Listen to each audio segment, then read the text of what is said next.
Now, just quickly, I've got to get your thoughts on immigration. I talked last night how we're looking at 700,000 extra people, net terms, over the next 2 years, a Canberra and a Newcastle over the next 2 years. Surely this is too much for our economy and our infrastructure to sustain at the moment. Well, I completely agree. I spoke in the Senate on this just a few weeks ago, that I think our first task is to provide adequate housing to all Australians first. I'm not against a migration program, and we're a growing country, and we should be able to take more people over time. But right now, we have the shocking situation of working Australian families having to live in tents. I spoke to someone just this week who has witnessed this and seen it in suburbs of Brisbane, but it's happening right around the country where there's just not enough housing and infrastructure for the Australians that are here. And so if governments do want to bring in more people, if big businesses want more people to work and fill labour shortages, we've got to fix our housing and infrastructure issues first. Now, we're not going to do that by new taxes on housing investment, but the government's got to help and plan here, cut the red tape, get new houses built, because that's the only way ultimately we'll be able to have more people live in this country and have shelter, the basic needs of their lives.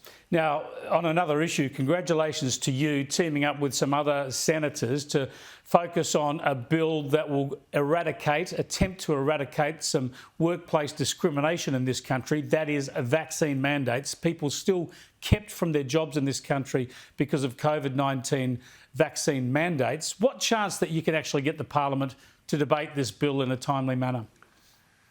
Well, look, unfortunately, given it's only myself, Senators Antich, Rennick, and there's a similar bill by Senators Hanson and Roberts, unfortunately, we're probably not going to get the bill debated or voted on or passed in the Parliament. What we're doing here, though, is highlighting the fact and reminding Australians that there are still thousands of Australians out of work because of these mandates.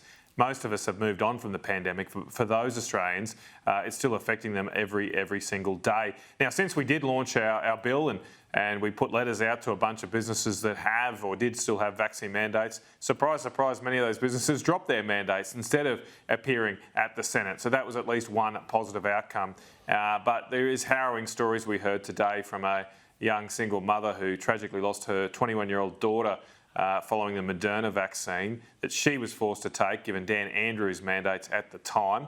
And also, shockingly, Chris, we found out that a fifth of the complaints to the Fair Work Commission about unfair dismissal or the general protections under the Fair Work Act have been in the last year because of vaccine mandates and vaccine mandates issues. That just shows how many Australians have been impacted by this overreaction during COVID, and it's something that's been swept under the carpet by most of the media, I should say, with the exception of yourself, and congratulations for what you've done to highlight the overreaction of COVID. Well, good on you drilling into this and getting that information, and we'll follow it up again, Matt. I appreciate it.